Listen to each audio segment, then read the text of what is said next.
Assalamualaikum warahmatullahi wabarakatuh. Jumpa lagi bersama Safiu. Bagaimana kabar kalian? Semoga kalian dalam keadaan baik-baik saja dan sehat walafiat serta dimudahkan segala urusannya.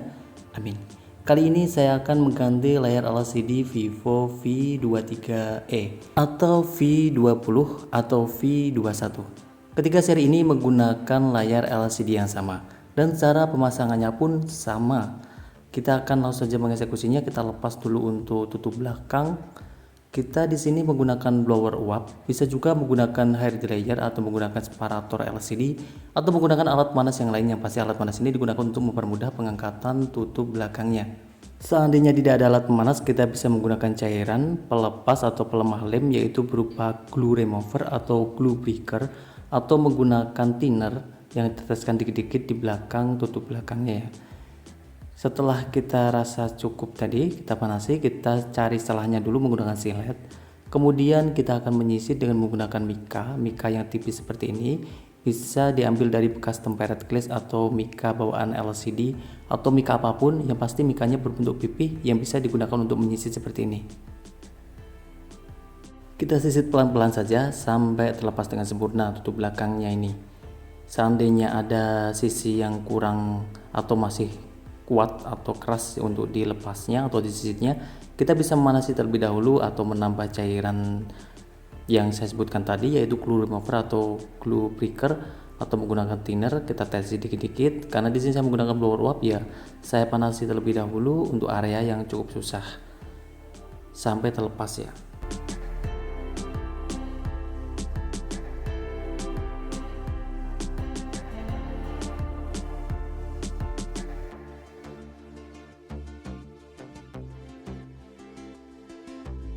Setelah tutup belakang yang terlepas, kita lanjutkan dengan pelepasan semua baut-baut penutup mesinnya atau penutup bezelnya ini. Sambil menunggu, alangkah baiknya jika teman-teman bantu menekan tombol like dan subscribe-nya. Apabila sudah, terima kasih, semoga dimudahkan segala urusannya. Apabila belum juga terima kasih, semoga juga dimudahkan segala urusannya. Semoga juga dimudahkan dalam menekan tombol like dan subscribe-nya. Terima kasih. Dan kita lepas dulu ya, tadi kita lupa untuk melepas SIM tray-nya.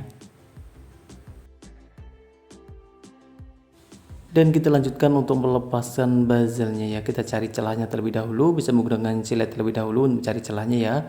Kita bisa menyisir dengan kuku jari ini atau menggunakan alat penyisir yang tadi itu, mika tadi. Kita bisa juga untuk memakai mika tadi untuk menyisir dan melepas bezel atau penutup mesinnya ya.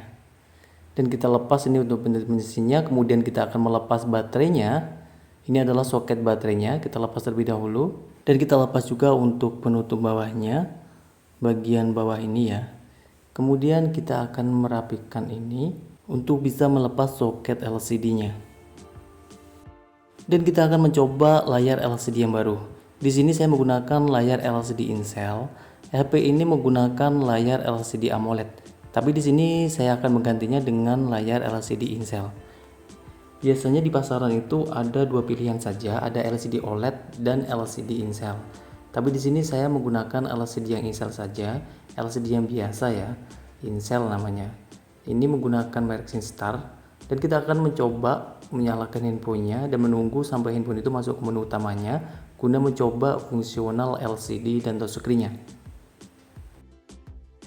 Kita akan mencoba terlebih dahulu fungsi touchscreen terlebih dahulu ya, dan dilihatin juga LCD-nya apakah ada kekurangan atau tidak. Di sini kita mencoba untuk kontrasnya terlebih dahulu. Kita bisa meredupkan dan menyalakan kontrasnya untuk meyakinkan fungsi kontrasnya ini berjalan dengan normal.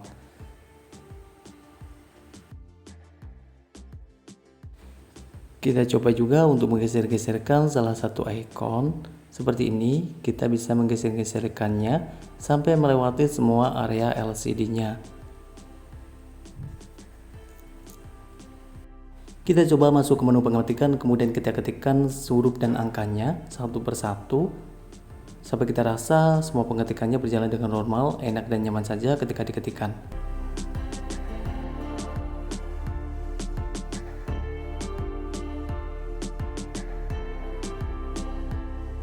Kita coba untuk merespon handphonenya dengan meredupkan, kemudian kita nyalakan kembali untuk melihat fungsi lampunya ya berjalan dengan normal.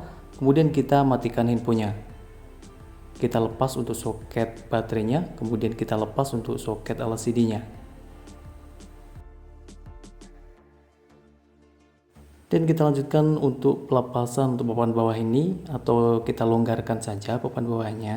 Karena di sini kita akan mengambil pengunci LCD-nya, yaitu karet berbentuk merah ya, agar kita bisa melepas soket LCD-nya, bisa terlepas ketika kita mau melepas layar LCD bawaan handphonenya ini. Jadi kita harus melonggarkan ini terlebih dahulu, dan kita akan melepas ini adalah karetnya ya, kita lepas. Dan kita lanjutkan dengan memberikan panas pada layar LCD-nya untuk mengangkat LCD-nya ya. Di sini saya menggunakan separator LCD, bisa juga menggunakan blower uap atau hair dryer atau menggunakan alat panas lainnya. Yang pasti alat panas ini digunakan untuk mempermudah pengangkatan LCD-nya. Jika tidak ada alat panas berarti kita bisa menggunakan glue remover atau glue picker seperti yang saya sebutkan tadi. Dan kita lanjutkan dengan pelepasan layar LCD-nya. Kita akan mencari celahnya dengan menggunakan silet terlebih dahulu. Kemudian kita akan menyisitnya dengan menggunakan mika yang tadi juga ya. Mika bekas bread glass atau mika bawaan LCD atau mika apapun. Yang pasti berbentuk pipi yang bisa digunakan untuk menyisit seperti ini. Dan kita akan menyisitnya ya. Kita akan melepas layarnya ini sampai kelepas dengan sempurna. Ini adalah layar AMOLED yang bawaan handphone tadi. Dan kita akan melanjutkan dengan pembersihan bekas-bekas lem dan kotoran yang menempel di pinggir body frame-nya. Kita akan bersihkan sampai sebersih-bersihnya ya. Perlu diperhatikan juga jika ada pecahan kaca apabila layar LCD-nya itu mengalami pecah, agar dibersihkan dengan benar-benar ya, agar tidak ada tersisa pecahan kacanya, agar tidak menghalangi ketika kita memasang layar LCD-nya nanti.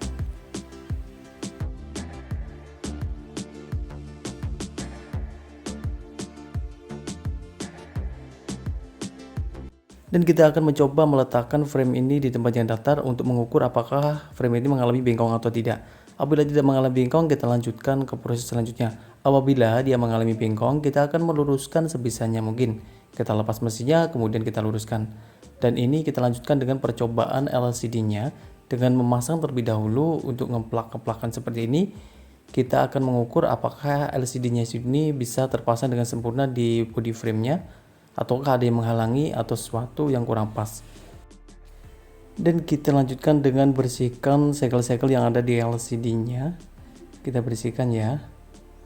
Untuk bawahnya ini boleh dipasang dan boleh tidak ya, untuk fleksibel LCD-nya itu. Kalau ingin diletakkan di LCD-nya atau dipasang double tip-nya juga bisa, apabila tidak juga tidak apa-apa. Kita akan melanjutkan dengan pemberian lem di body frame-nya seperti ini. Kita akan memberikan lem secara menyeluruh, merata, dan secukupnya di pinggir-pinggir body frame-nya.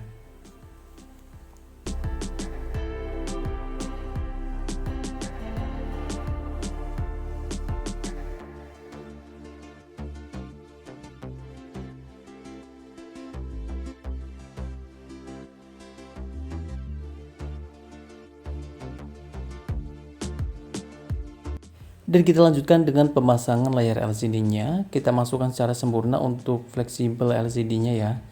Kemudian kita plakkan, kita presisikan, kita senterkan antara atas bawah kanan dan kiri.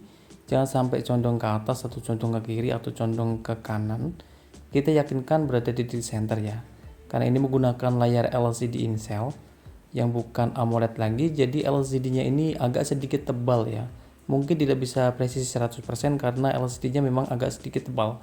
Jadi kita harus memasangnya secara presisi ya. Terutama pada titik senternya tadi. Kita yakinkan bisa terpasang dengan presisi, kemudian kita akan menahan terlebih dahulu. Di sini kita menggunakan karet untuk menahan terlebih dahulu sampai LCD itu dirasa kuat dan kering. Bisa juga menggunakan isolasi atau menggunakan penahan LCD yang memang khusus untuk menahan LCD. Yang pasti penahan LCD itu digunakan untuk menahan LCD dan bukan untuk mempressing secara berlebihan ya. Cukup untuk menahan saja sampai dirasa yakin bahwa lem itu telah mengering.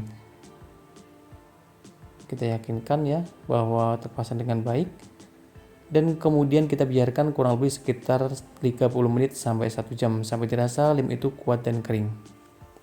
Setelah dirasa lem itu kuat dan kering, kita akan melepasi semua karet-karetnya ini satu persatu.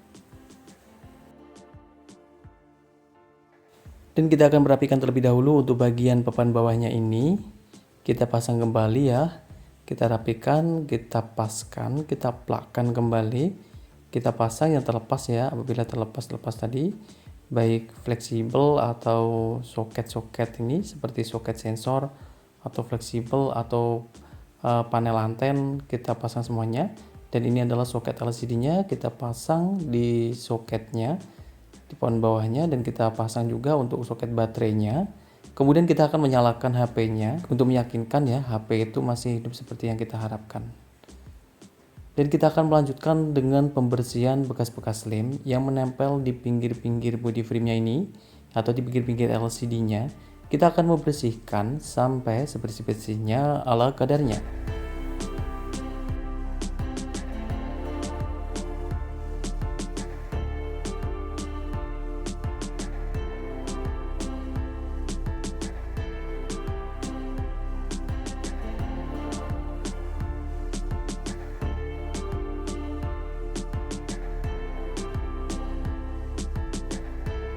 Setelah kita bersihkan untuk bagian layar LCD-nya tadi ya, kemudian kita lanjutkan dengan pemasangan tutup-tutup belakang ini.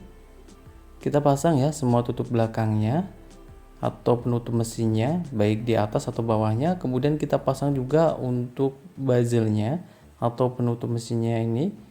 Kita plak-plakan, kita pasang sampai terpasang dengan sempurna.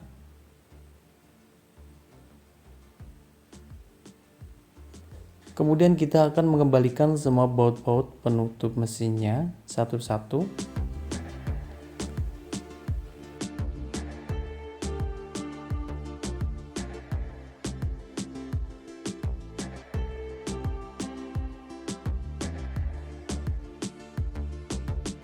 Dan kita akan memasang kembali tutup belakang atau backdoor-nya ini.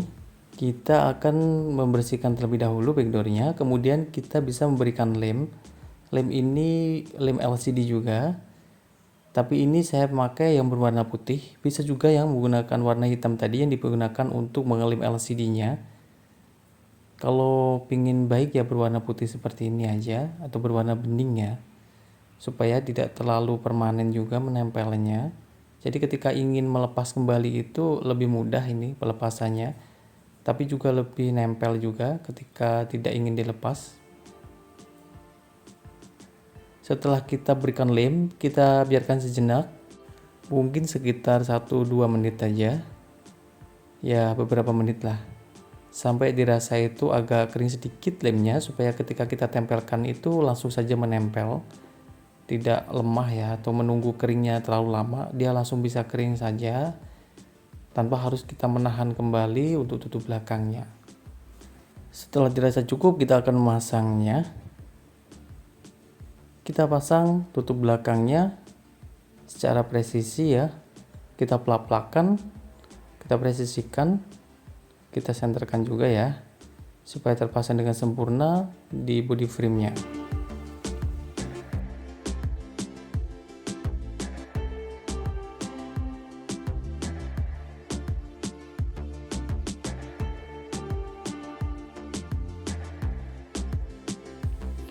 Kita kembalikan juga untuk tempat SIM tray-nya tadi ya.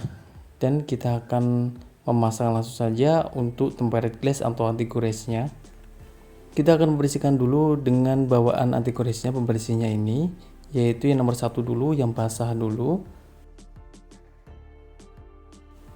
Kita biarkan sejenak, kita tunggu sejenak sampai agak mengering ya basahnya. Kemudian kita lanjutkan dengan kita bersihkan dengan nomor 2 yang kering ya. Kita akan bersihkan dengan sebersih-bersihnya.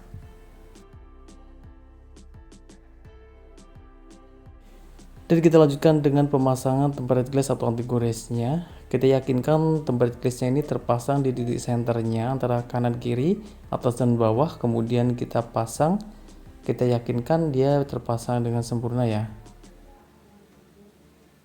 Dan hasilnya seperti ini, telah terpasang dengan sempurna LCD-nya. Apabila dirasa kurang bersih untuk pinggir-pinggir LCD-nya tadi ya, karena kita menggunakan LCD in-cell, biasanya itu pembersihannya emang agak-agak lebih ekstra agar lebih optimal ya, agar lebih maksimal. Kita bersihkan lagi apabila kurang bersih ya. Dan kita akan mencoba kembali fungsi LCD dan touchscreen-nya. Kita yakinkan fungsi LCD dan touchscreen-nya berjalan dengan normal. Cukup sekian, semoga bermanfaat. Wassalamualaikum warahmatullahi wabarakatuh.